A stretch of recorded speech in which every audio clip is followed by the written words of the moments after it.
To economic scholars academy. तो आज हम बात करेंगे factors of production and laws of production के बारे में। ये जेके एसएसबी जो एग्जाम लेने वाले कंडक्ट कर रहा है 28 को अकाउंट असिस्टेंट के, उसमें से एक टाइटल लिया हमने इकोनॉमिक्स पोर्शन में, factors of production and laws of production. Basically ये वीडियो जो बनाया मैंने, ये उन बच्चों के लिए बनाया जिनको बेसिक अंडरस्टैंडिंग नहीं होती है इकोनॉमिक्स की। तो प्रोडक्शन से स्टार्ट करेंगे कि प्रोडक्शन क्या है, what is production. Production is simply it is an economic activity where a producer is producing goods and services for consumption. ये एक प्रोसेस होती है, this is a process of transforming inputs into output, inputs into output for making producing something. तो उसके लिए उसको क्या चाहिए, he needs some tangible and intangible materials. इनको ही हम इनपुट्स बोलते हैं, inputs, they are the inputs. Tangible किसको बोलेंगे हम, टेंजिबल उसको बोलेंगे हम जो फिजिकली हम टच कर सकते हैं, that we can touch physically और we can see. Intangible material कौन सा मटेरियल होता है जो हम टच नहीं कर सकते, ना हम देख सकते हैं। तो यही इनपुट जब हम प्रोसेस में लगाते हैं, किसमें, क्यों, to produce goods and services for final consumption, for final consumption. See now production theory. Production क्या है, produces goods and services with sole motive of selling them in a market. एक प्रोड्यूसर प्रोड्यूस क्यों कर रहा है goods and services को, उसका main जो मोटिव रहता है वो कोशिश करता है कि मैक्सिमम प्रॉफिट्स हो, मैक्सिमम प्रॉफिट्स हो। थ्योरी इसको क्यों बोला जाता है, क्योंकि it is based on the certain principles, it is based on the certain principles, जो कि फैक्ट है, फैक्ट है। जब तक नई कोई थ्योरी जो है इसको फेल ना कर पाए तब तक ये थ्योरी चलती रहेगी। सो दैट इज व्हाई ये फैक्ट्स पे बेस्ड है, प्रिंसिपल्स पे, सर्टेन प्रिंसिपल्स पे। तो यहां से एक रैशनल प्रोड्यूसर जो होता है, रैशनल प्रोड्यूसर उसको बोलते हैं कि जो हमेशा कोशिश करता है कि मैक्सिमम प्रॉफिट कैसे मैं करूं, मैक्सिमम प्रॉफिट कैसे बनाऊं या मैक्सिमम आउटपुट कैसे बनाऊं with the limited use of inputs. तो determines how a rational person makes his production decisions to make maximize the profits in order to attain equilibrium. Simple production theory comprise, ये दो चीजों में comprise होती है क्या, one is theory of production, second is theory of cost. Theory of cost से हमें कुछ नहीं है, हमें थ्योरी ऑफ प्रोडक्शन पे फोकस करना है। थ्योरी ऑफ प्रोडक्शन ये दिखाती है कि हाउ मच टू प्रोड्यूस, हमें कितना प्रोड्यूस करना है, और produce how much to produce कितना, क्यों, to maximise the profits, to maximise the profits. Production function की बात करेंगे। प्रोडक्शन फंक्शन क्या है, प्रोडक्शन फंक्शन देखो, प्रोडक्शन फंक्शन हमें सिंपली दिखाती है technical relationship between, technical relationship between inputs and output. क्या रिलेशनशिप है वहां पे technically between inputs and outputs. ये सिंबॉलिकली डिनोट हम ऐसे करते हैं, quantity of x is equal to F of L के। अभी क्यू एक्स क्या है, यहाँ पे क्यू एक्स हमें दिखाता है फाइनल आउटपुट, एक्स मतलब हाउ मेनी यूनिट्स, कितने यूनिट्स वो प्रोड्यूस करता है एक प्रोड्यूसर। एफ जो दिखाता है ये हमें दिखाता है relationship, functional relationship, functional relationship. ये एल एंड के क्या है, लेबर एंड कैपिटल। ये दोनों इनपुट जो हम यूज करते हैं, सपोज यहाँ पे दो इनपुट लिए मैंने, one is labour, second is capital, capital.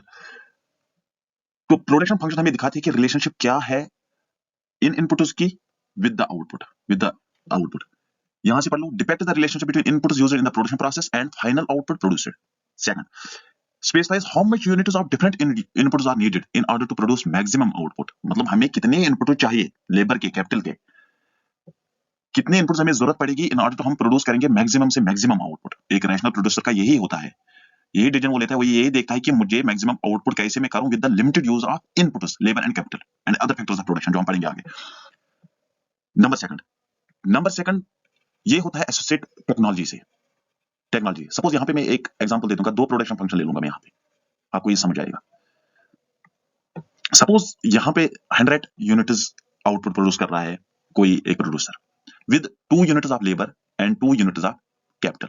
के हम कैपिटल से डिनोट करते हैं, एल हम लेबर से डिनोट करते हैं। हमने 2 लेबर लगाए, 2 कैपिटल लगाए एक प्रोड्यूसर ने, उसने 100 यूनिट्स ऑफ आउटपुट प्रोड्यूस किया है किसी भी चीज का, ठीक है। सपोज अब वही आउटपुट वो, अब वही इनपुट्स वो लगाता है फिर से, 2 units of labour, 2 units of capital. यहां पे भी सेम इनपुट्स है, इस प्रोडक्शन फंक्शन में भी सेम इनपुट्स है, लेकिन यहां पे आउटपुट है वो डबल है, आउटपुट जो है वो डबल है। यहाँ 2 units of labour with the help of 2 units of labour and 2 units of capital, वो आउटपुट प्रोड्यूस कर रहा है 100 यूनिट्स ऑफ आउटपुट, यहाँ पे वो 200 यूनिट्स ऑफ आउटपुट कर रहा है with the same level of inputs. तो फर्क क्या है? फर्क है यहाँ पे टेक्नोलॉजी। यहाँ पे वो एडवांस लेवल की टेक्नोलॉजी यूज कर रहा है, यहाँ पे वो एडवांस लेवल की टेक्नोलॉजी यूज नहीं कर रहा है। ये पढ़ सकते हो आप यहाँ पे। नेक्स्ट फैक्टर्स ऑफ प्रोडक्शन की बात करेंगे। फैक्टर्स ऑफ प्रोडक्शन होते हैं क्या, इनपुट्स होते क्या है? एनीथिंग, कुछ भी जो हमें मदद करे किसमें, प्रोडक्शन करने में, प्रोडक्शन करने में, उनको बोलते हैं फैक्टर्स ऑफ प्रोडक्शन। किसी चीज बनाने के लिए हमें कुछ चाहिए, कुछ जरूरत है हमें किसी फाइनल आउटपुट को निकालने में, तो उसको हम बोलते हैं factors of production. These are the various factors by mean any resource is transformed into a more useful commodity or service. Simple. ये वो फैक्टर्स होते हैं या वो रिसोर्सेज होते हैं जो ट्रांसफर होते हैं किसमें, एक फाइनल आउटपुट में, फाइनल कमोडिटी में या सर्विस में। Simple, they are the inputs for the process of production, they are the starting point of the production process. जब तक हमारे पास इनपुट्स नहीं होंगे तब तक हम आउटपुट नहीं निकाल सकते हैं। इसका मतलब यही है। Factors of production are the parameters, ये पैरामीटर है किसके, which effect the output of production, जो इफेक्ट करते हैं out of production. Types of factors, क्या क्या होते हैं टाइप्स ऑफ फैक्टर्स? देखो नॉर्मली जो है 4 types of factors of production होते हैं, 4 types of factors of production जो कि हम इकोनॉमिक्स में डिफाइन करते हैं। इसमें और भी कुछ वहां नहीं जाना है हमें टू द पॉइंट जो हमें एग्जाम के लिए चाहिए बस वही। फैक्टर्स ऑफ प्रोडक्शन हम नॉर्मली 4 में डिस्कस करके कैटेगराइज करते हैं। 1 is land, 2nd is labour, 3rd is capital, 4th is entrepreneur. तो ये देखेंगे ये है क्या, लैंड क्या है। Let's discuss about the land. Land एक नेचुरल रिसोर्स है, ठीक है। लैंड सिर्फ एक जमीन का टुकड़ा नहीं होता है जो हम देखते हैं इर्द गिर्द, बल्कि ये एक नेचुरल रिसोर्स होता है, चाहे above the surface on earth or below the surface of earth। जो भी अर्थ के ऊपर है, अर्थ के नीचे है, वो सारा लैंड में आता है। लैंड डिफरेंशिएट भी होती है, कुछ बैरन होती है, लेकिन जो भी है ऑल द नेचुरल रिसोर्सेज जो भी इस अर्थ में है वो सब किस में आते हैं, लैंड में। One uses the land to produce goods. It is primary and natural factor of production. All gifts of nature such as rivers, oceans, land, climate, mountains, mines, forests, etc. all land. ये सब land, ये सब किस में आते हैं, land में। Land में, अच्छा लैंड जो हम जब हम लैंड को यूज करते हैं as a factor of production, तो इसका रिटर्न रिवार्ड जो मिलता है उसको हम बोलते हैं रेंट। मतलब रेंट हम किस पे दी जाती है, लैंड पे। अच्छा कैरेक्टरिस्टिक्स ऑफ लैंड क्या है as a factor of production? Land is a free gift of nature. Land जो है वो हमें नेचर की तरफ से फ्री है। It is a free gift of nature. अब दूसरी बात अलग है, आजकल हम एक जमीन के टुकड़े पर एक दूसरे की गर्दन हटाते हैं, तो वो गलत बात है, दैट इज सेकेंडरी क्वेश्चन। लेकिन लैंड जो है that is a free gift of nature, उसमें कोई कास्ट नहीं होता है। The land has no cost of production. चाहे हम राइस को कल्टीवेट करें, एप्पल को लगाए, हॉर्टिकल्चर जो भी है, तो हमें लैंड को पैसे नहीं देने पड़ते। लैंड को हम पैसे नहीं देते हैं कि आप हमें राइस कल्टीवेट करके दे दो, एप्पल जो भी है प्रोडक्शन करके दे दो, नहीं, ये फ्री है। It is immobile. इमोबाइल मतलब ये शिफ्ट नहीं होती है। Land we can not shift the land from one place to another place, from one place to another place. It is immobile. और क्या है, the land is fixed and limited in supply. Land हमारे पास fixed होती है, सब limited होती है, जितनी है बस उतनी है, ना हम इसको इंक्रीज कर सकते हैं ना डिक्रीज कर सकते हैं। टाइप्स ऑफ लैंड, रेजिडेंशियल होती है, कमर्शियल, रिक्रिएशन, कल्टीवेशन, एक्सट्रैक्शन, अनइनहैबिटेबल, ये होते हैं, ये है टाइप्स ऑफ लैंड के। लेबर की बात करेंगे। Labour is another factor of production. ये क्या है, all human effort that assist in production of is labour. कोई भी ह्यूमन एफर्ट जो हमें हेल्प करे प्रोडक्शन में, ह्यूमन एफर्ट, उसको हम बोलते हैं लेबर, उसको हम बोलते हैं लेबर। लेबर क्लास में जानवरों के अलावा, जानवरों के बाद जो भी ह्यूमन है वो लेबर में आते हैं। चाहे वो किसी कंट्री का प्रेसिडेंट क्यों ना हो, पीएम क्यों ना हो, कोई आईएएस करके बैठा क्यों नहीं हो चेयर पे, ठीक है, या कोई स्वीपर क्यों ना हो, छोटा सा आदमी, ये सारे इंक्लूड होते हैं किसमें, लेबर क्लास में। सारे होते हैं लेबर क्लास में, all are coming under the labour class. चाहे वो मेंटली अपना काम करे या फिजिकली काम करे, चाहे वो मेंटली काम करे या फिजिकली काम करे, वो लेबर में आता है। It is a human factor of production. Simple, it is the worker who applies the efforts, abilities and skills to produce. जो अपनी एफर्ट्स लगाता है, एबिलिटीज लगाता है या स्किल्स दिखाता है कुछ प्रोड्यूस करने, तो उसको हम बोलते हैं लेबर। अच्छा जो लेबर है उसको रिटर्न क्या मिलता है जब हम लेबर लगाते हैं, जब प्रोड्यूसर एक लेबर हायर करता है उसको वो क्या देते हैं रिटर्न में, वेज। वेज, लेबर को मिलता है वेज। अच्छा कैरेक्टरिस्टिक क्या है इसके, it is a human factor, ये ह्यूमन है, कोई जानवर नहीं है, सारे इंसान। One can not store labour, कोई भी स्टोर नहीं कर सकता है लेबर को। लेबर को स्टोर नहीं कर सकते हम, जैसे हम दूसरी चीजों को स्टोर कर सकते हैं, कैपिटल को, बाकी लेबर को हम स्टोर नहीं कर सकते। No two types of labour are the same. कोई भी दो टाइप्स, 3, 3, 4 जो भी है, कोई भी दो टाइप्स ऑफ लेबर सेम नहीं हो सकते हैं। कैसे? इन टर्म्स ऑफ किसमें? स्किल्स में। इन टर्म्स ऑफ स्किल्स, किसी में ज्यादा स्किल होती है, किसी में कम स्किल होती है। यही डिफरेंशिएट, बस यही इतनी डिफरेंस होती है एक लेबर में, और कुछ नहीं। इसलिए लेबर क्लास में हर कोई आता है, चाहे वो अनस्किल हो, सेमी स्किल हो, स्किल्ड हो या प्रोफेशनल हो, जैसे यहाँ पे मैंने एग्जांपल दी। सिंपल। कैपिटल सिर्फ अक्सर लोग सोचते हैं मनी से, लेकिन ऐसा नहीं, ऐसा कुछ नहीं है। ये मनी नहीं है, बल्कि क्या है, ये एक मैन मेड रिसोर्स है। ये एक मैन मेड रिसोर्स है जो हम यूज करते हैं किसमें? प्रोडक्शन प्रोसेस में। जो हम यूज करते हैं प्रोडक्शन प्रोसेस में, ये प्रोड्यूसर होता है, मैन मेड होता है, प्रोड्यूसर होता है। उसको फिर से हम यूज करते हैं as a factor of production, किसी और आउटपुट को निकालने में। It is a producer factor of production. It includes factories, machinery, tools, equipment, raw material, wealth, etc. सब कुछ, सिर्फ मनी ही नहीं है। अच्छा, इसको क्या मिलता है जब हम कैपिटल को लगाते हैं प्रोडक्शन में? इंटरेस्ट। कैपिटल को रिवार्ड मिलता है इंटरेस्ट। इसके कैरेक्टरिस्टिक क्या है? Capital is a man made factor of production, it is mobile. ये हम शिफ्ट कर सकते हैं, ये हम शिफ्ट कर सकते हैं। It is a passive factor of production. Types है इसके फिक्स्ड, वर्किंग, मेंटेनेबल। ये देखेंगे आगे भी। एंटरप्रेन्योर, एंटरप्रेन्योर क्या है? एंटरप्रेन्योर वो एक शख्स है जो सारे अदर फैक्टर्स ऑफ प्रोडक्शन जो होते हैं हमारे पास, जैसे अभी तक पढ़े हमने, लैंड या लेबर, लैंड, लेबर, कैपिटल, इनको ये काम पे लगाता है। किस लिए? To produce goods and services, to produce goods and final commodity. Is one player, he uses them for the production process. He is the person who decides. यही person होता है जो डिसाइड करता है क्या, व्हाट टू प्रोड्यूस, प्रोड्यूस क्या करना है, व्हाई टू प्रोड्यूस, कहां पे प्रोड्यूस करना है, एंड हाउ टू, कैसे प्रोड्यूस करना है। यही प्रोड्यूस, यही बंदा होता है जो इनको काम पे लगाता है, फैक्टर्स ऑफ प्रोडक्शन को। यही होता है person who takes these decisions along with the associated risk in an entrepreneur. और इसको पेमेंट क्या मिलता है? प्रॉफिट। इसी को मिलता है profit. The payment for land नहीं है, एंटरप्रेन्योर है, एंटरप्रेन्योर, मिस्टेक हुई, स्पेलिंग मिस्टेक, सॉरी। इसलिए द पेमेंट फॉर एंटरप्रेन्योर क्या है? वो है प्रॉफिट। इसकी कैरेक्टरिस्टिक देखेंगे, ही हैज इमेजिनेशन। इमेजिन मतलब उसके पास कुछ इनोवेटिव पावर्स होने चाहिए। He has a great administrative power, उसके पास ग्रेट एडमिनिस्ट्रेटिव पावर होने चाहिए ताकि जो ये चलाए system. An entrepreneur must be a man of action. An entrepreneur must have the ability to organise the things.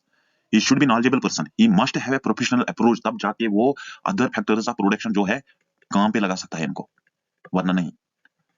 To maximise profits, to maximize profits, one thing, and to maximize output with the limited use of input simple। ये होता है entrepreneur. अब जो factors of production है, इनको जब हम एक फंक्शन में डालेंगे तो ये हमारे पास कैसे आएगा? Q is equal to function of land, labour, capital, entrepreneur. ये है प्रोडक्शन फंक्शन के इनपुट्स, जो जिनको हम बोलते हैं factors of production, factors of production. और इनकी ही रिलेशन हम देखते हैं फिर किसके साथ? आउटपुट के साथ। हम कैसे लेबर को यूज करें, कितना लैंड लगाए, कैपिटल कितना लगाए, ताकि जो आउटपुट है हमारा इंक्रीज हो जाए, टू मैक्सिमाइज द आउटपुट। अच्छा, यहाँ पे अब लॉज की बात करेंगे हम, टाइप्स, लॉज ऑफ प्रोडक्शन क्या क्या है। देखो, टाइप जो है, दो टाइप है प्रोडक्शन फंक्शन के। One is the short run production function, another is long run production function. Short run क्या है? शॉर्ट रन मतलब इसमें हमारे पास लिमिटेड टाइम होता है, लिमिटेड टाइम होता है। यहाँ पे शॉर्ट में रखो याद, अनलिमिटेड टाइम होता है। लॉन्ग रन में, शॉर्ट रन में क्या होता है, कम से कम, अगर कुछ नहीं, एक फैक्टर को हम फिक्स रखते हैं, बाकी जितने भी अदर इनपुट्स हैं उनको हम चेंज कर सकते हैं। यहाँ पे अगर देखेंगे लॉन्ग रन में हमारे पास टाइम होता है, हम सारे फैक्टर्स ऑफ प्रोडक्शन को चेंज कर सकते हैं, वेरी कर सकते हैं टू इंक्रीज द आउटपुट। यहाँ पे ले लूंगा production function Q is equal to function of L K। अगर शॉर्ट रन की बात करूंगा मैं, सपोज हमारे पास दो इनपुट्स है, एक है लेबर, दूसरा है कैपिटल, तो हमारे पास उतना टाइम नहीं रहता है कि हम दोनों वेरिएबल्स को वेरी करें, बढ़ाए। तो कम से कम at least we have to fix one variable and another variable we have to change. तो कैपिटल को हम शॉर्ट रन में फिक्स सकते हैं, और वेरी किसको करते हैं? लेबर को, to increase the production, to increase the output. यहाँ पे देखो ये एक्सप्रेस होती है, output is equal to function of L and K. Bar ऊपर ये दिखाता है हमें, it indicates that firm does not have enough time to change it is fixed factor. Firm के पास उतना टाइम नहीं रहता है कि वो फिक्स्ड फैक्टर को चेंज करे, बढ़ाए, कम करे, जो भी। तो यही हम एक्सप्लेन करते हैं इनकी रिलेशन जब हम देखते हैं किसके साथ? आउटपुट के साथ। इसकी रिलेशन हम देखते हैं जब इनपुट्स एंड आउटपुट की, कैपिटल जब हम कांस्टेंट रखते हैं और लेबर को हम इंक्रीज कर सकते हैं, तो क्या रिलेशन रहेगी कब इंक्रीज आउटपुट होगा, इंक्रीज कहां तक होगा, कब फॉल होगा, तो वो रिलेशन हमें दिखाती है। फिर उसको हम बोलते हैं लॉ ऑफ वेरिएबल प्रोपोर्शनस, या उसको हम बोलेंगे रिटर्न टू फैक्टर। ठीक है, लॉन्ग रन में हमारे पास टाइम ही टाइम होता है, हम लेबर को भी इंक्रीज कर सकते हैं, कैपिटल को भी इंक्रीज कर सकते हैं टू इंक्रीज द आउटपुट। तो इसको एक्सप्लेन करता है law of return to scale, यही है सिलेबस में भी। ये देखेंगे क्या है, तो ये देखेंगे लॉ ऑफ वेरिएबल प्रोपोर्शन को एक्सप्लेन करेंगे। देखो, ये शॉर्ट रन से डील करती है, ये एक्सप्लेन करती है कि शॉर्ट रन में इनपुट एंड आउटपुट की क्या रिलेशनशिप होती है। This law accepts the short run production function in which one factor varies while the others are fixed। मतलब कि एक फैक्टर को हम यहाँ पे वेरी कर सकते हैं और अदर फैक्टर्स को हम फिक्स्ड रखते हैं इन शॉर्ट रन में, क्योंकि हमारे पास उतना टाइम, एक प्रोड्यूसर, एक फर्म के पास उतना टाइम नहीं रहता है कि वो सारे फैक्टर्स को वेरी कर सके। ठीक है, अब वो कैसे करे, तो इस ग्राफ से ये देखो, यहाँ पे ये जो भी लिखा है यहाँ से समझ आएगा सब कुछ। ये हमारे पास मशीन है, हमारे पास मशीन है, सपोज यहाँ पे एक लेबर हमने लगाई इस मशीन को चलाने के लिए। तो मशीन का क्या काम, इसका काम क्या है, आउटपुट निकालना। अब जब हमने एक लेबर को लगाया यहाँ पे, अब मुझे ये बताओ, ये लेबर क्या स्विच ऑन करेगा इसका, क्या ये मशीन को रन करेगा, क्या ये इनपुट्स लगाएगा इसमें, क्या ये आउटपुट्स को अरेंज करेगा जो वहां से आएगा, क्या ये सप्लाई करेगा, कितने काम कर सकता है एक बंदा यहाँ पे।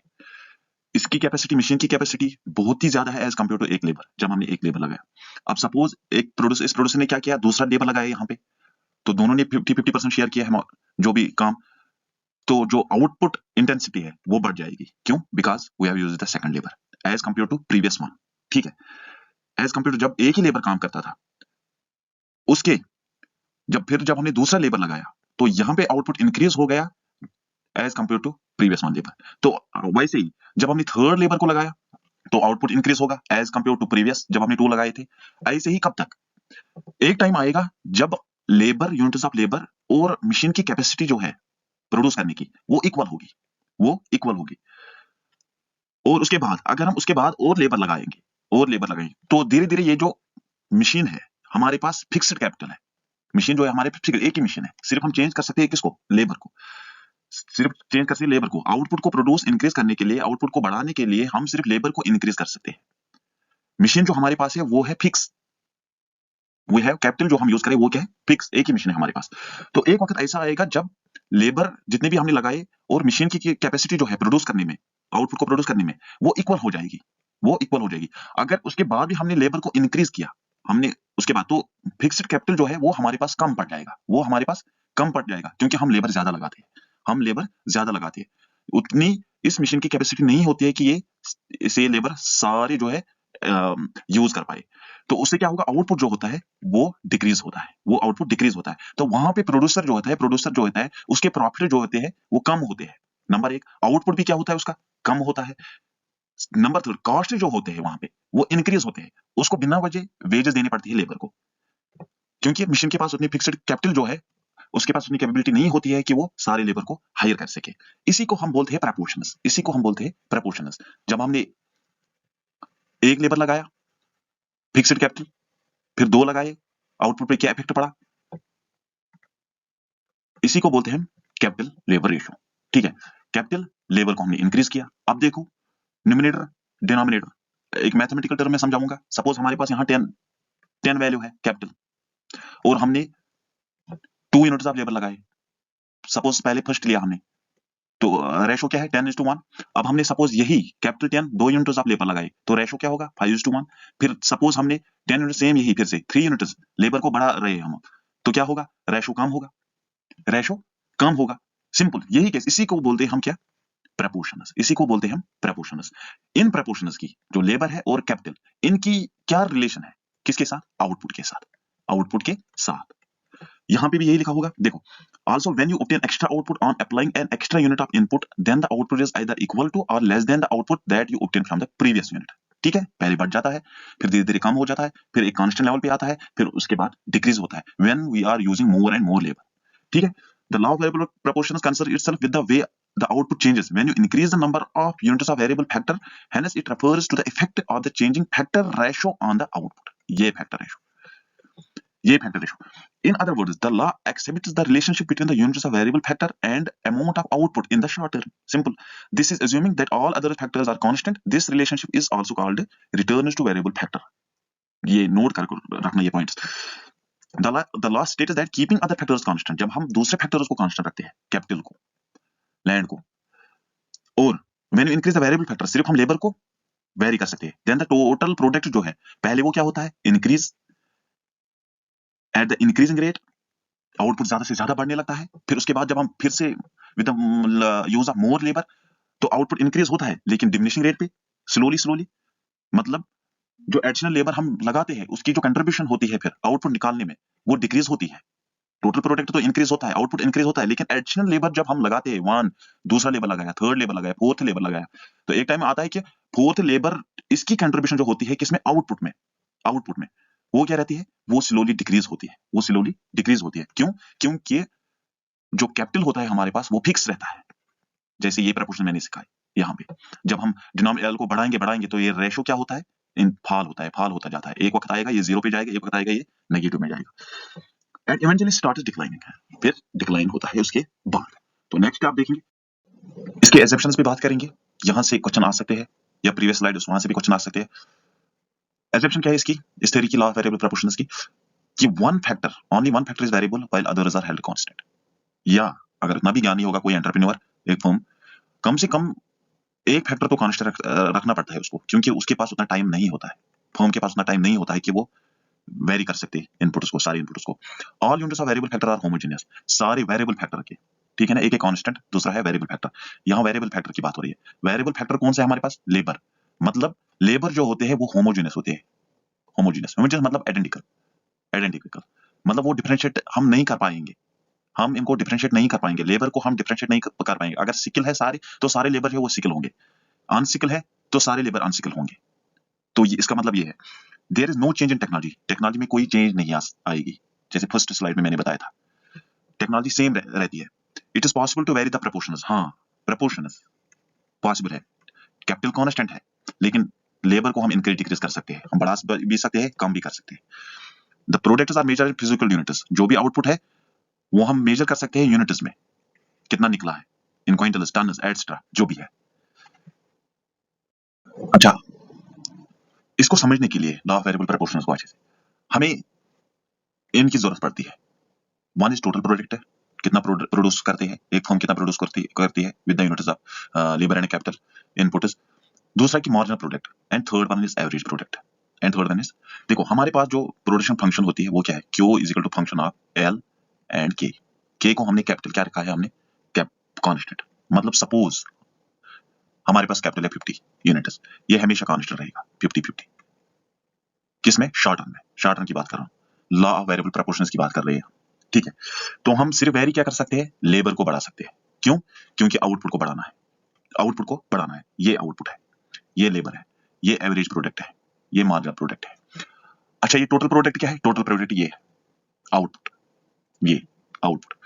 मार्जिनल प्रोडक्ट क्या है, दिस वन, इसको एक्सप्लेन कैसे करेंगे हम, मार्जिनल प्रोडक्ट को हम एक्सप्लेन ऐसे भी करते हैं, change in output upon change in labour, मतलब हम कितना चेंज लाएंगे लेबर में और उससे कितनी चेंज आएगी फिर आउटपुट में, ठीक है। The additional output produced as a result of employing an additional unit of variable factor input is called a marginal product। मतलब ये है कि जब हमने एक लेबर लगाया, सपोज उस टाइम हमारे पास 100 यूनिट्स ऑफ आउटपुट हमने प्रोड्यूस किए, फिर हमने सेकंड लेबर लगाया, तो उस वक्त जो टोटल प्रोडक्ट है वो इंक्रीज हुआ 210 यूनिट से। यहाँ पे मार्जिनल प्रोडक्ट क्या है, जब हमने एडिशनल यूनिट ऑफ लेबर लगाया, एडिशनल यूनिट कौन सा लगाया, ये वाला, और एक लगाया, अब दो लगाए, पहले वन ही था, अब एडिशनल लगाया और एक, इस एडिशनल यूनिट ऑफ लेबर से आउटपुट पे कितना इफेक्ट पड़ा, आउटपुट पे कितना इफेक्ट पड़ा, उसको हम बोलते हैं मार्जिनल प्रोडक्ट, उसको बोलते हैं मार्जिनल प्रोडक्ट। सपोज हमने थर्ड लगाया, तो अब हमने एडिशनल यूनिट ऑफ लेबर फिर से लगाया थर्ड वन, अब इस थर्ड यूनिट ऑफ लेबर से, इस थर्ड वाले, सिर्फ इस थर्ड वाले, ना कि इस सेकंड, ना कि थर्ड, फर्स्ट वन, सिर्फ इस थर्ड वाले कितना इफेक्ट पड़ा आउटपुट पे, उसको हम मार्जिनल प्रोडक्ट बोलते हैं, ठीक है। इस थर्ड यूनिट ऑफ लेबर की कंट्रीब्यूशन क्या रही है इन टोटल प्रोडक्ट में, वो है मार्जिनल प्रोडक्ट, या सेकंड वाली की क्या रही है उसकी contribution in produce of goods, तो उसको हम बोलते हैं marginal product. Thus we can say that marginal product is the addition to the total product when an extra factor input is used, जब आप एक्स्ट्रा यूनिट ऑफ लेबर को increase करते हैं, यूज करते हैं। एवरेज प्रोडक्ट क्या है, simple, total product upon Q, labour, sorry, total product upon labour, मतलब आउटपुट अपॉन लेबर। कितना आउटपुट निकालते हैं हम? एक लेबर जब हमने लगाया उस वक्त आउटपुट क्या था? एक लेबर लगाया तो पर हेड क्या आएगा? सिंपल, एवरेज प्रोडक्ट मतलब पर हेड शेयर। एक लेबर ने कितना, तो सपोज यहाँ पे जब हमने 210 आउटपुट प्रोड्यूस किए, 2 यूनिट्स लगाए, तो उस वक्त क्या रहा है? पर हेड शेयर क्या है उसका भी, दोनों का फर्क क्या है? यहाँ पे हम पर हेड की बात कर रहे हैं, क्या कंट्रीब्यूशन रहा है पर हेड ऑफ लेबर। यहाँ पे हम एडिशनल यूनिट ऑफ लेबर की बात कर रहे हैं, ठीक है, उसकी कंट्रीब्यूशन क्या है, इस लेवल से आपको अच्छे से समझ आएगा। देखो, कैपिटल हमारे पास फिक्स्ड है, नो चेंज इन कैपिटल, सिर्फ लेबर को हम बढ़ाएंगे। पहले हमने 1 लिया, उस वक्त टोटल प्रोडक्ट जो आउटपुट निकला है वो 100 यूनिट्स का निकला है, ठीक है। तो एवरेज प्रोडक्ट ऑफ लेबर क्या निकला यहाँ पे? मतलब इस एक बंदे ने ऑन एन एवरेज कितना प्रोड्यूस किया? एक ही है, 100 अपॉन 1, तो 100 ही निकालेगा। तो उस वक्त एक ही यूनिट ऑफ लेबर था, तो उसकी भी कंट्रीब्यूशन कितनी रही? वही 100, सिंपल। अब हमने सेकंड यूनिट ऑफ लेबर लगाया, 2 लेबर लगाए हमने, एक ये पहला ऑलरेडी था, अब हमने एडिशनल लगाया और एक 1 + 1 दैट्स 2। तो टोटल प्रोडक्ट हमारा इंक्रीज हुआ 210। पहले एवरेज की देखेंगे। एवरेज ये दिखाता है कि पर हेड क्या है, पर हेड क्या है, पर हेड शेयर क्या है आउटपुट। तो ये कैसे निकालते हैं हम? Total product upon labour. Total product क्या है यहाँ पे? 210। मतलब अगर हम देखेंगे कि एक एक लेबर ने कितना प्रोड्यूस किया, एक एक लेबर ने कितना प्रोड्यूस किया है, तो वो आएगा 105। अब यहाँ पे देखो मार्जिनल प्रोडक्ट की बात, मार्जिनल प्रोडक्ट क्या दिखाता है? एक जब हमने एक यूनिट ऑफ लेबर लगाया उस वक्त सिर्फ 100 यूनिट्स हम प्रोड्यूस कर रहे थे। जब हमने सेकंड यूनिट लगाया तो उस वक्त आउटपुट जो है वो इंक्रीज हुआ 210 से, लेकिन जो एडिशनल यूनिट ऑफ लेबर लगाया उसकी वजह से पर हेड तो 105 है, उसकी वजह से हमने 10 extra units of output produce किए हैं, 10 units of extra, suppose 10 units of extra किए कि नहीं। अब जब हमने दूसरा लेबर, वो भी तो 100 ही करता, लेकिन जब उन्होंने दोनों मिला के काम किया तो उसकी वजह से 10 यूनिट जो है वो हमने एक्स्ट्रा, उस एडिशनल यूनिट ऑफ लेबर से हमने एक्स्ट्रा आउटपुट इंक्रीज किया। फिर जब हमने थर्ड किया तो फिर से इंक्रीज हुआ, फोर्थ किया तो डिक्रीज हुआ, फिफ्थ मार्जिनल प्रोडक्ट डिक्रीज हुआ। वैसे ही सेम यहाँ देखो, फोर्थ यूनिट ऑफ आउटपुट हमने निकाला, इंक्रीज हुआ, इंक्रीज हुआ, इंक्रीज होता है। कब तक इंक्रीज होगा? जब तक मार्जिनल प्रोडक्ट पॉजिटिव होगा, जब तक मार्जिनल प्रोडक्ट पॉजिटिव होगा। भले ही मार्जिनल प्रोडक्ट डिक्रीज होगा, पहले इंक्रीज होता है, डिक्रीज होगा। क्यों? ये तो मैंने क्यों होता है, क्योंकि जो फिक्स्ड कैपिटल होता है वो फिर एफिशिएंटली यूटिलाइज होता है, एफिशिएंटली यूटिलाइज होता है with the use of more and more labours, with the use of more and more labours. मतलब उसकी कैपेसिटी, जो फिक्स्ड कैपिटल की कैपेसिटी होती है वो फिर कम पड़ती है आगे जब हम ज्यादा से ज्यादा लेबर को यूज करते हैं। तो यहाँ देखो 10th यूनिट ऑफ लेबर जब हमने लगाया, हमने आउटपुट प्रोड्यूस किया है 760।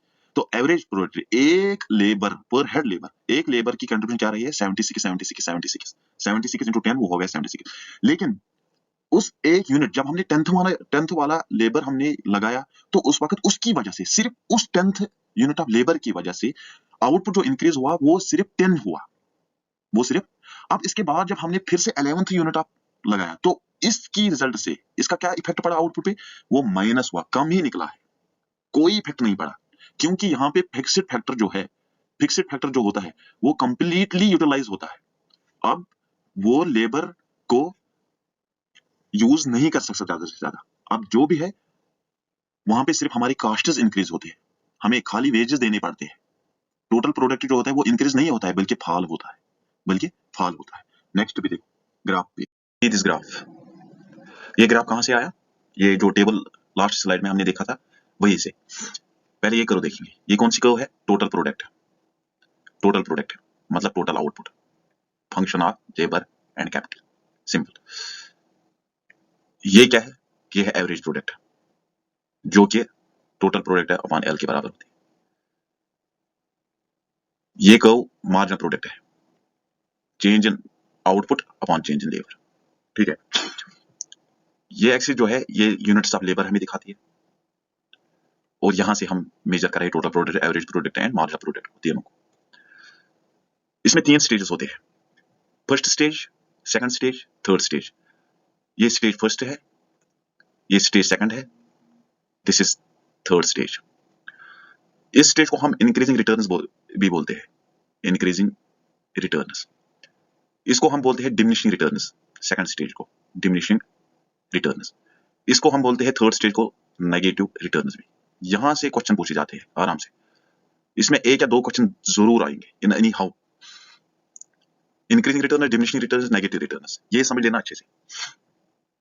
तो यहां से देखेंगे, देखो जब हम इस एक्सिस से जाएंगे आगे आगे, that means we are using more labours, we are using more labour. क्यों? कैपिटल जो है हमारे पास वो क्या है, फिक्स है, सिर्फ हम लेबर को वेरी कर सकते हैं, we are using more labours. जब जीरो हमारे पास कोई लेबर ही नहीं था, उस वक्त आउटपुट भी, एपीबी, मार्जिनल प्रोडक्ट भी और टोटल प्रोडक्ट, एवरेज प्रोडक्ट जो भी है वो जीरो है। हमने लेबर लगाए, टोटल प्रोडक्ट भी इंक्रीज हो रहा है, एवरेज प्रोडक्ट भी इंक्रीज हो रहा है और मार्जिनल प्रोडक्ट भी इंक्रीज हो रहा है। फर्स्ट स्टेज की बात करेंगे। फर्स्ट स्टेज में आउटपुट जो होता है वो इंक्रीज होता है at the increasing rate, increase होता है at the increasing rate, eight the increasing rate. क्यों होता है इंक्रीजिंग रेट? क्योंकि मार्जिनल प्रोडक्ट और एवरेज प्रोडक्ट जो है, ये दोनों एवरेज प्रोडक्ट है एंड मार्जिनल प्रोडक्ट है, ये भी इंक्रीज होते हैं, ये भी इंक्रीज होते हैं। अब ये जहां तक इंक्रीज होंगे तब तक टोटल प्रोडक्ट जो है वो इंक्रीज होगा eight the increasing rate, eight the increasing rate. यहां से देखो, ये करो हम ले लेंगे टोटल प्रोडक्ट की, ये इंक्रीज होती है एट द इंक्रीजिंग रेट, कहां तक? यहां तक, इस पॉइंट तक, इस पॉइंट तक। इसके आगे जब हम देखेंगे, जब हम यूनिट्स ऑफ लेबर को इंक्रीज करते हैं, लेबर आप इंक्रीज करते हैं इन फर्स्ट स्टेज में, पहले इनिशियली, तो आउटपुट जो होता है वो इंक्रीज होता है at the increasing rate. Suppose O A point तक, ओ ए पॉइंट तक जब हम लेबर को इंक्रीज कर रहे हैं, टोटल प्रोडक्ट इंक्रीज हो रहा है एट द इंक्रीजिंग रेट। क्यों? Because marginal product is increasing, because marginal product is increasing, marginal product is increasing. तो एक टाइम आता है ओए पे कि मार्जिनल प्रोडक्ट जो है वो कांस्टेंट रहता है, वो नहीं बढ़ता है उसके आगे, वो उसके आगे नहीं बढ़ता है। तो यहाँ पे जो टोटल प्रोडक्ट है, यहाँ पे जो टोटल प्रोडक्ट है वो इंक्रीज होता है, वो इंक्रीज होता है but at the diminishing rate. इसका कर्वेचर देखो, यहां से यहां तक, फिर यहां से यहां आगे देखो कर्वेचर, यहां से कर्वेचर देखो, कन्वेक्स टू द ऑरिजिन होता है, कन्वेक्स टू द ऑरिजिन होता है। अगर इसका स्लोप मेजर करेंगे वो ग्रेटर देन जीरो होगा। ओ ए के बाद यहां से आगे जब हम बढ़ते हैं, लेबर हम ज्यादा यूज करते हैं, तो टोटल प्रोडक्ट आउटपुट जो है वो बढ़ जाता है, लेकिन इंक्रीज होता है, लेकिन at the decreasing, slowly slowly, क्योंकि मार्जिनल प्रोडक्ट जो है वो फॉल होता है, वो मार्जिनल प्रोडक्ट जो है वो फॉल होता है। ठीक है, इसलिए इस स्टेज को बोला जाता है इंक्रीजिंग रिटर्न्स, इंक्रीजिंग रिटर्न्स। और जहां पे, इस पॉइंट पे जहां पे टोटल प्रोडक्ट की कर्वेचर जो होती है, कर्वेचर मतलब nature of curve, nature of curve, slope of curve जो होता है वो चेंज होता है, वो उस पॉइंट को हम बोलते हैं point of inflection, point of inflection. क्यों? वहां पे मार्जिनल प्रोडक्ट जो होता है वो मैक्सिमम होता है, मार्जिनल प्रोडक्ट जो होता है वो मैक्सिमम होता है। ये पॉइंट नोट कर पे, ये क्वेश्चन आएंगे, मैक्सिमम होता है। जब उसके आगे हम बढ़ जाते हैं, यहां से आगे लेबर को हम फिर से लगाते हैं, तो प्रोडक्ट इंक्रीज होता है, टोटल प्रोडक्ट इंक्रीज होता है but at the diminishing rate, but at the diminishing rate. Reason ये है कि मार्जिनल प्रोडक्ट जो हम एडिशनल यूनिट ऑफ लेबर लगाते हैं इसके आगे, उसकी जो कंट्रीब्यूशन होती है टोटल प्रोडक्ट में वो फॉल हो जाती है, वो फॉल हो जाती है। और एक टाइम आता है जब ये दोनों इक्वल होते हैं, यहाँ पे एवरेज प्रोडक्ट मार्जिनल प्रोडक्ट के बराबर होता है, और यहाँ पे फिर स्टेज वन जो होता है वो एंड होता है, stage one ends here, stage one ends. ठीक है, तो इसके बाद जब हम फिर से एडिशनल यूनिट ऑफ लेबर लगाते हैं, एडिशनल यूनिट ऑफ लेबर लगाते हैं, मार्जिनल प्रोडक्ट जो होती है, मार्जिनल प्रोडक्ट वो डिक्रीज होती है एट द डिक्रीजिंग रेट, बहुत ही डिक्लाइन होती है फास्टेस्ट रेट पे, more than the average product से, एवरेज प्रोडक्ट से ज्यादा। लेकिन फर्स्ट स्टेज में क्या है, मार्जिनल प्रोडक्ट जो है वो ग्रेटर देन होता है एपी से इन फर्स्ट स्टेज, लेकिन फिर उसके बाद सेकंड स्टेज में क्या होता है, मार्जिनल प्रोडक्ट जो है वो लेस देन होता है एपी से। ये पॉइंट नोट करके रखो। तो मार्जिनल प्रोडक्ट फॉल होता है वो बिलो होता है एपी से, इसलिए जो टोटल प्रोडक्ट होता है वो फॉल होता है एट डिक्रीजिंग रेट पे, स्पीड। तो फिर एक टाइम आता है जब टोटल प्रोडक्ट मैक्सिमम पे आता है, मैक्सिमम, मैक्सिमम। यहां से टोटल प्रोडक्ट फिर इंक्रीज नहीं होता है, आउटपुट इंक्रीज नहीं होती है with the use of additional units of labour, with the use of additional units of labour. तो वहां पे क्या होता है, मार्जिनल प्रोडक्ट जो होता है वो जीरो आता है। मतलब यहाँ पे जो हम एडिशनल यूनिट ऑफ लेबर लगाते हैं उसकी सिर्फ उसकी कंट्रीब्यूशन, उस एडिशनल यूनिट की, सारी की नहीं, सिर्फ उसकी, वो जीरो होती है। मतलब उसको लगाना बेकार होता है, उसको लगाना बेकार होता है वहां पे, क्योंकि उसकी कंट्रीब्यूशन जो प्रोडक्शन टोटल आउटपुट में होती है वो जीरो होती है, वो कुछ नहीं देता है, वो रिवार्ड रिटर्न में कुछ नहीं देता है। उसके आगे जब हम फिर से अगर प्रोड्यूसर वहां पे लगाएगा एडिशनल यूनिट ऑफ लेबर, तो मार्जिनल प्रोडक्ट उन लेबरों की वो क्या होती है, वो नेगेटिव रिटर्न्स देते हैं, वो नेगेटिव रिटर्न्स देते हैं, इसलिए ये एक्सिस से बिलो फॉल करती है। एवरेज प्रोडक्ट तो आता है हमें पास टू, लेकिन वो भी डिक्लाइन होती है at the rate fastest rate, लेकिन इसकी वजह से मार्जिनल प्रोडक्ट जो नेगेटिव रिटर्न्स देती है उसके आगे, इसकी वजह से नेगेटिव रिटर्न्स का स्केल आ जाता है, थर्ड स्टेज जिसको हम बोलते हैं नेगेटिव रिटर्न्स। मतलब आउटपुट जो होती है वो डिक्रीज होती है एट द डिक्रीजिंग रेट पे, एट द डिक्रीजिंग रेट पे। यहाँ पे देखो आप अच्छे से, stage first, the total product TP is total product increase at an increasing rate and the MP increases too, marginal product भी increase होती है, the marginal product increases with an increase in the units of the variable factor, therefore it is also the called the stage of increasing returns। second stage में the TP total product continues to increase but at a diminishing rate, second stage पे however the increase is positive, positive तो होता है, further the MP decreases, MP decrease होता है below AP से with an increase in the number of units of the variable factor, hence it is called the stage of diminishing returns। third stage पे क्या होता है, now the TP total product started declining, MP decreases and becomes negative, ये वाला portion, therefore it is called the negative, इसलिए इसको क्या बोलते हैं, negative returns। important point है कुछ ये नोट करके रखो, when the marginal product increases total product is also increasing at the increasing rate, this gives the total product करो a convex shape, जहां ये कर्वेचर की बात मैंने की थी in the beginning पहले, as variable factor inputs increase, जब हमने लेबर यहां से इंक्रीज किए थे टू द पॉइंट, कहां तक, OA तक, where the MP करो reaches maximum, यहाँ पे MP करो क्या है, मैक्सिमम पे पहुंचती है। when MP डिक्लाइन, जब MP डिक्लाइन होती है रिमेन्स पॉजिटिव, लेकिन पॉजिटिव ये वाला पोर्शन, ये वाला पोर्शन, ये वाला portion, total product increases eight decreasing rate, जैसे बताया था, this gives ends the total product करो एक कनकेव शेप, तो यहाँ पे फिर कौन सी कर्वेचर क्या होगा, फिर concave, concave after the point of inflection, इसके आगे, इस पॉइंट के आगे, this continues until the total product, कहां तक, जहां तक ये टोटल प्रोडक्ट मैक्सिमम होगा। When the MP is declining and negative, total product declines, जब ये डिक्लाइन हो नेगेटिव होगा, टोटल प्रोडक्ट डिक्लाइन होगा। When the MP becomes zero, जब एमपी जीरो बन जाएगा, total product reaches its maximum. ये क्वेश्चन आएंगे, तो ये है लॉ ऑफ वेरिएबल प्रेफरेंस। तो अब देखेंगे दूसरा लॉ इसका, laws of return to scale, ये क्या है, देखो laws of return to scale मतलब लॉन्ग रन में ये हम इसको एक्सप्लेन करेंगे, लॉन्ग रन का एक्सप्लेन कर रहा है कि लॉन्ग रन में हमारे पास एक फर्म के पास टाइम रहता है अनलिमिटेड, और वो फैक्टर्स ऑफ प्रोडक्शन को, all the factors of production को इंक्रीज भी कर सकता है, डिक्रीज भी कर सकता है, ठीक है, to maximise the output, simple. देखो यस, हमारे पास यहाँ पे ले लूंगा मैं, सपोज फंक्शन हमारे पास क्या है, output function of labour and capital. अब सपोज एक प्रोडक्शन फंक्शन हमारे पास है, उस वक्त हम 100 यूनिट्स ऑफ आउटपुट निकालते हैं with the 2 units of labour and 2 units of capital, ठीक है। अब हमने suppose 200 units of output produce किया है with 4 units of labour and 4 units of capital, मतलब यहाँ पे दोनों हमने बढ़ा दिए, लेबर भी इंक्रीज किया हमने, कैपिटल को भी हमने इंक्रीज किया है, क्यों, क्योंकि आउटपुट को हमें इंक्रीज करना है। तो यही दिखाता है laws of return to scale, यही दिखाता है कि कैसे आउटपुट इंक्रीज होगा जब हम चेंज करेंगे ऑल फैक्टर्स ऑफ प्रोडक्शन को बाय द सेम प्रपोर्शन से, बाय द सेम प्रपोर्शन से। 2 को भी हमने सेम इक्वल प्रपोर्शन से इंक्रीज किया, 2 से, ये भी 2 से इंक्रीज किया, आउटपुट भी हमारा। अब जहां पे हम कैपिटल और लेबर को इंक्रीज करेंगे और उसी प्रपोर्शन में आउटपुट जो है वो भी इंक्रीज होगा सेम प्रपोर्शन में, तो उसको हम बोलते हैं constant return to scale, constant return to scale. ये आगे पढ़ेंगे हम, ग्राफिकली भी दिखाऊंगा मैं ये। अब सपोज यही भी अगर हमने यही 2 यूनिट्स ऑफ लेबर और 2 यूनिट्स ऑफ कैपिटल हमें देते हैं 100 यूनिट्स ऑफ आउटपुट, हमने क्या किया, 4 यूनिट्स लेबर लगाए, 4 यूनिट्स ऑफ कैपिटल लगाए, लेकिन आउटपुट जो है वो 200 इंक्रीज नहीं हुआ, वो सिर्फ 150 इंक्रीज हुआ। ये तो डबल कर दिया हमने, लेकिन आउटपुट डबल नहीं हुआ, आउटपुट उससे कम इंक्रीज हो रहा है, तो इसको हम बोलते हैं डिक्रीजिंग रिटर्न्स टू स्केल। अगर यही output suppose 2 units of labour 2 units of capital 100 देते हैं, अब हमने 4 यूनिट्स डबल किया इनको, 4 यूनिट्स ऑफ, आउटपुट जो है वो डबल से भी ज्यादा इंक्रीज हुआ, 500 इंक्रीज हुआ, तो ये है increasing returns to scale. Next देखो, यहां से भी क्वेश्चन पूछे जाते हैं, homogeneity of production function returns to scale में। सपोज हमारे पास प्रोडक्शन फंक्शन है ये x0, सेम वही मैंने जो बताया था एल के, अब यहां से x से डिनोट किया है, x जो है प्रोडक्ट आउटपुट, वो फंक्शन है लेबर एंड कैपिटल से, ठीक है। अब हमने क्या किया है कि k यूनिट से हमने लेबर को भी इंक्रीज किया, हमने कैपिटल को भी इंक्रीज किया, तो हमारे पास जो न्यू आउटपुट फंक्शन है, प्रोडक्शन फंक्शन है, वो ऐसे दिख जाएगी फिर k units of labour and with k units of capital. हमने सेम प्रपोर्शन से लेबर को भी इंक्रीज किया, कैपिटल को भी इंक्रीज किया। अब होमोजेनिटी की बात कर रहा हूं मैं, होमोजेनिटी क्या होती है?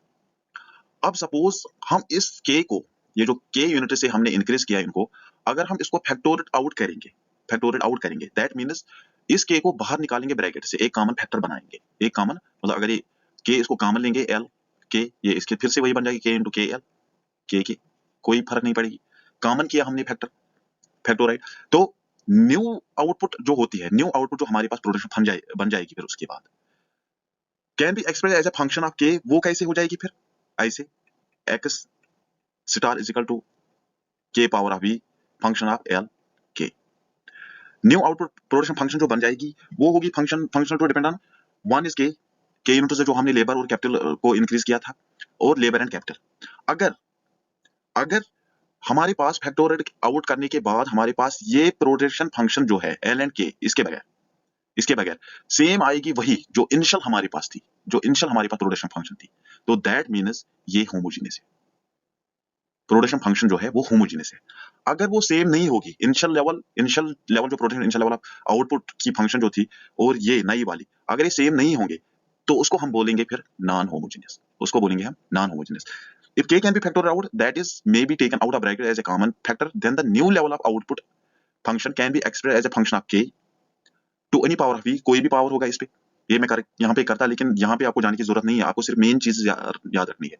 ये मैं एक्स्ट्रा क्लासेस दे दूंगा यूट्यूब पे, वहां पे मैं ये सॉल्व कर दूंगा इकोनॉमिक सॉल्व के लिए, या जो भी सीखना चाहेगा। Can be express function of k to any power v and the initial level of output and the product is called homogeneous. जब ये दोनों सेम होंगे, ये पोर्शन और ये, तो उसको हम बोलेंगे होमोजीनियस। ठीक है, अब हमें ये इफ k कैन, अगर वो फैक्टर आउट नहीं होगा तो वो नॉन होमोजीनियस है। thus a homogeneous function is a function that such that if each of inputs is multiplied by k, then k can be completely factored out of the function। the power of v of k, ये power v is called the degree of homogeneity। अब ये v क्या दिखा रहा है यहाँ पे, जो यहाँ पे लगा है, इस जब हमने फैक्टर आउट किया तो यहाँ पे एक पावर आएगा, ये पावर क्या दिखाता है हमें? ये हमें दिखाता है डिग्री ऑफ होमोजेनिटी। यहां से हम चेक कर सकते हैं कि प्रोडक्शन जो फंक्शन जो है वो इंक्रीजिंग है, डिक्रीजिंग है या कांस्टेंट है। आप सिर्फ ये तीन चीजें याद रखो। जब भी ये पावर 1 के इक्वल होगा तो हमारे पास कांस्टेंट रिटर्न टू स्केल होगा, और उसको हम बोलते हैं लीनियर होमोजेनियस भी, ये याद रखना। This production function is sometimes called linear homogeneous. अब अगर v जो ये पावर, इसका पावर जो लेस देन 1 होगा तो वो डिक्रीजिंग रिटर्न टू स्केल होगा, मतलब 0.5, 0.6, ये सारे लेस देन है 1 से, अब 0.99, तो डिक्रीजिंग रिटर्न टू स्केल होगा। अगर ये 1 से ज्यादा होगा ये पावर, वी हैव, उसका मतलब है कि वहां पे इंक्रीजिंग रिटर्न टू स्केल है हमारे पास, प्रोडक्शन फंक्शन जो इंक्रीजिंग रिटर्न टू स्केल। अच्छा ये देखो ग्राफिकली यहाँ पे मैंने दिखाया था कांस्टेंट रिटर्न टू स्केल। कांस्टेंट कब होगा? जब हम इक्वल प्रोपोर्शन से लेबर, कैपिटल और लेबर को भी इंक्रीज करेंगे और आउटपुट जो है वो भी सेम प्रोपोर्शन से इंक्रीज होगा। ये जो कर्व्स है यहाँ पे, इनको हम बोलते हैं आइसोकांटस, इससे हम आउटपुट को मेजर करते हैं। ठीक है, अगर सपोज यहाँ पे 100 यूनिट्स ऑफ आउटपुट बनाते हैं, यहाँ पे हम 200 बनाएंगे, यहाँ पे हम 300 बनाएंगे, मतलब higher isoquant represents higher output. अगर यहाँ पे 1 units of labour and 1 units of labour जो है वो 100 यूनिट्स ऑफ आउटपुट निकालता है, तो 2 units of labour, 2 units of capital and 2 units of labour 200 equal proportion से इंक्रीज होगा, 200 यूनिट्स ऑफ आउटपुट इंक्रीज होगा। सिमिलरली फिर से बढ़ाएंगे, 3 यूनिट्स ऑफ कैपिटल को हमने बढ़ा दिया और 3 यूनिट्स ऑफ लेबर को हमने बढ़ा दिया, तो आउटपुट जो है वो भी इक्वल प्रोपोर्शन, सेम प्रोपोर्शन से इंक्रीज हुआ। तो इनके बीच में जो गैप होती है वो इक्वल होती है, इनको हम बोलते हैं प्रोडक्ट कर्व्स, प्रोडक्ट लाइनस या आइसोक्लाइन लाइनस। ये हमें दिखाती है कैपिटल एंड लेबर प्रोपोर्शन। जब ये कांस्टेंट होंगे, ये लीनियर, नॉन लीनियर भी होते हैं, लीनियर भी होते हैं, यहाँ पे लीनियर हमने लिया है, तो यहाँ पे ऑलवेज MRTR जो होता है वो कांस्टेंट रहता है हर पॉइंट पे, तो इसको हम बोलते हैं constant return to scale. Decreasing return to scale किसको बोलेंगे? डिक्रीजिंग हम बोलेंगे उसको कि जब हमें इनपुट जो है, proportion of input capital and labour ज्यादा से ज्यादा इंक्रीज करना पड़े। क्यों? आउटपुट को प्रोड्यूस करने के लिए, इंक्रीज करने के लिए। जब हम कैपिटल एंड लेबर प्रपोर्शन को ज्यादा से ज्यादा इंक्रीज करेंगे, क्यों? आउटपुट को इंक्रीज करने के लिए, तो उस वक्त हम उसको बोलेंगे डिक्रीजिंग रिटर्न टू स्केल। ये पहले भी बोला था हमने। The distance between consecutive multiple counters increases by doubling the inputs. Output increase by less than the twice. मतलब यहाँ पे आउटपुट जो है वो डबल इंक्रीज, अगर हम इनपुट्स लेबर एंड कैपिटल को डबल से इंक्रीज करेंगे। पहले हमने 2 लेबर 2 कैपिटल 100 को लगाया था, अब हम 4 लेबर 4 कैपिटल को लगाएंगे। हमने इनको डबल किया है, लेकिन आउटपुट जो है वो डबल इंक्रीज नहीं होगा, वो उससे कम ही होगा, वो उससे कम ही होगा। तो यहाँ पे जो गैप होती है, इसलिए यहाँ पे गैप जो होती है वो बढ़ती है, इंक्रीज होती है, इंक्रीज होती है। इंक्रीजिंग रिटर्न स्केल ये भी मैंने बताया था सिंपल। तो यहाँ पे अगर हम लेबर एंड कैपिटल को इंक्रीज करेंगे 1 यूनिट से 1 यूनिट से, तो आउटपुट उससे ज्यादा डबल हो जाता है। मतलब अगर यहाँ पे 100 यूनिट आउटपुट है, यहाँ पे 250 होगा। सेकंड आइसोकांट 1 यूनिट को बढ़ाने से लेबर एंड कैपिटल उस डबल से भी ज्यादा आउटपुट हमें मिलेगा फिर उससे। तो इसलिए यहाँ पे जो गैप होती है आइसोकांट्स की वो कम होती है, डिक्रीज होती है, उनकी जो गैप होती है। Simple, the distance between consecutive multiple isoquant decrease by doubling the inputs, output is more than double. In figure this आप देखो खुद ही, K and L leads to point B which lies on the isocount above the one denoting 2x। तो ये है increasing return to scale. Objectives हम मैंने लिए यहाँ पे इसी के रिलेटेड, इसी टॉपिक के रिलेटेड ये कर लेंगे। इन प्रोडक्ट पहला वाला देखेंगे, इन ए प्रोडक्शन फंक्शन, किसी प्रोडक्शन फंक्शन में, production is a function of, production किस पे फंक्शन होती है बता दिया था मैंने, क्यों is a function of labour capital land जो भी है एंटरप्रेन्योर। ये क्या है इनपुट्स, ये क्या है फैक्टर्स ऑफ प्रोडक्शन। तो यहाँ पे क्या आएगा, प्राइस आएगा नहीं, फैक्टर्स ऑफ प्रोडक्शन करेक्ट है, टोटल एक्सपेंडिचर नहीं, none of this, तो B is correct। The basic reason of operating the law of diminishing returns is कौन सा है, लॉ ऑफ डिमिनिशिंग रिटर्न्स हमने पढ़ा था, कौन सा स्टेज है ये, सेकंड स्टेज। क्यों होता है टोटल प्रोडक्ट डिक्रीज, इंक्रीज होता है एट डिक्रीजिंग रेट, क्या स्कैर्सिटी ऑफ फैक्टर्स होते हैं वहां पे, क्या imperfect substitution between factors, scarcity of factors होते हैं कि नहीं। दो, सपोज हमने दो लिए थे लेबर एंड कैपिटल, लेबर को हमने वेरी किया था, कैपिटल को कांस्टेंट रखा था, बिल्कुल कैपिटल जो है वो स्कैर्सिटी में आता है, वहां पे कैपिटल जो अनलिमिटेड वो लिमिटेड में होता है, वो हम ज्यादा यूज नहीं कर पा रहे हैं, वो स्कैर्सिटी में आता है, तो स्कैर्सिटी भी है इसका। इम्परफेक्ट सब्स्टिट्यूशन बिटवीन लेबर्स, क्या लेबर को कैपिटल के साथ हम सब्स्टिट्यूट कर सकते हैं, कैपिटल के बदले हम लेबर को लगा सकते हैं, नहीं। तो सब्स्टिट्यूशन इफेक्ट जो होता है वो इम्परफेक्ट होता है, परफेक्ट सब्स्टिट्यूशन नहीं होता है, तो ये भी है, बोथ एंड भी सी आएगा, C answer. Third objective, which of the following explain the short term production function, इसमें शॉर्ट टर्म प्रोडक्शन फंक्शन कौन सी है, लॉ ऑफ डिमांड है, लॉ ऑफ वेरिएबल प्रोपोर्शनल है, रिटर्न टू स्केल है, elastic of demand है। देखो eliminate करो, ए लॉ ऑफ डिमांड कोई वास्ता नहीं इसके साथ, इलास्टिक ऑफ डिमांड दो बचे हैं, लॉ ऑफ वेरिएबल प्रोपोर्शनल इसमें क्या करते हैं, शॉर्ट रन एक फिक्स्ड रखते हैं, एक variable, return to scale long run क्या आएगा B. Long run production function is related to, long run production function किसके रिलेट होती है, ऊपर भी यही क्वेश्चन आया था शॉर्ट रन का, ये लॉन्ग रन है, laws of return to scale. ये वाला देखो, in which stage of production a rational producer likes to operate in short run production function। किस स्टेज में, तीन स्टेज थे हमारे पास, stage first, stage second, stage third. किस स्टेज में एक रैशनल प्रोड्यूसर जो है वो ऑपरेट कर पाएगा, कहां पे वो काम करेगा शॉर्ट टर्म प्रोडक्शन फंक्शन में, फर्स्ट स्टेज में करेगा, वहां पे टोटल प्रोडक्ट जो होता है वो इंक्रीज होता है at the increasing rate. Second stage में टोटल प्रोडक्ट इंक्रीज होता है लेकिन डिक्रीजिंग रेट से, फिर वो मैक्सिमम पे पहुंचता है, उसके आगे नहीं बढ़ता है। टोटल थर्ड स्टेज में टोटल प्रोडक्ट जो होता है वो डिक्रीज होता है at the decreasing rate, negative return मिलते हैं। तो कौन सा स्टेज है आप देखो, थर्ड स्टेज तो नहीं बोलोगे आप क्योंकि नेगेटिव फॉलिंग पोर्शन है, आप फर्स्ट और सेकंड स्टेज में कंफ्यूजन है। फर्स्ट स्टेज में भले ही इंक्रीजिंग रिटर्न मिलते हैं, लेकिन सेकंड स्टेज में फिर भी टोटल प्रोडक्ट जो है वो इंक्रीज होता है, आउटपुट इंक्रीज होता है, और उसी स्टेज में वो क्या मैक्सिमम पहुंच जाता है, उसके बाद वो इंक्रीज नहीं होगा। तो second stage is the right answer. Law of variable proportional explains three stages of production. In the first stage of production, first stage of production में क्या है, क्या both MP and AP rise होता है, MP marginal product और average product दोनों rise होते हैं, या सिर्फ एमपी राइज होता है, क्या या एपी फॉल होता है, या एमपी जीरो होता है। एमपी एमपी भी राइज होता है फर्स्ट स्टेज में, एपी भी राइज होता है, एमपी भी राइज होता है, एमपी राइज बिल्कुल फर्स्ट स्टेज में, एपी फॉल होता है नहीं, सेकंड स्टेज में फॉल होता है, ये नहीं आएगा। एमपी जीरो होता है नहीं, maximum second stage at the end of the second stage. तो इन दोनों में कौन आएगा, both MP and AP rise. Eight which time all the factors of production में बी चेंज्ड, किस टाइम सारे फैक्टर्स ऑफ प्रोडक्शन जो वो चेंज होते हैं, ये हमने पढ़ा है किसमें, law of return to scale. Short run में नो, लॉन्ग रन में हाँ, वेरी लॉन्ग रन में, ऑल ऑफ द थ्री नहीं, शॉर्ट रन नहीं है। अब इनमें कौन वेरी लॉन्ग में नहीं, लॉन्ग रन में, simple long run. Production function express है, कैसे वो एक्सप्रेस कैसे, क्या प्रोडक्शन फंक्शन ये है, this one this one this one, B production function the function of factors of production A, B and C, D, whatever. Which factors among following we find in the short run production function process? किसमें हम देखते हैं, कौन से factors इनमें से हम देखते हैं शॉर्ट रन में प्रोडक्शन प्रोसेस में? क्या फिक्स्ड फैक्टर देखते हैं शॉर्ट रन में? यस। वेरिएबल भी देखते हैं, कैपिटल को फिक्स रखते हैं, लेबर को वेरी कर सकते हैं, इंक्रीज डिक्रीज कर सकते हैं, तो both and B. The cycle which increases first, कौन सा साइकिल जो फर्स्ट इंक्रीज होता है एंड आफ्टर बीइंग कांस्टेंट, फिर कांस्टेंट रहता है, after being constant start to, फिर उसके बाद रिड्यूस होता है। एपी, एमपी, टीपी, कौन सा? एवरेज प्रोडक्ट इंक्रीज फर्स्ट, ये भी इंक्रीज होता है फर्स्ट में, एपी एमपी भी इंक्रीज होता है फर्स्ट में, ये भी कांस्टेंट रहता है, ये भी, टीपी भी, all of this. And active factor of production is, active factor production कौन है इसमें? क्या कैपिटल एक्टिव है, लैंड एक्टिव है, labour, labour is an active factor of production. If all the factors of production are increase by same proportion, अगर सारे factors of production को हम इंक्रीज करेंगे सेम प्रपोर्शन से, and as a result output increases by a greater proportion, और output जो है वो उससे भी ज्यादा बढ़ जाएगा, तो उसको हम क्या बोलेंगे?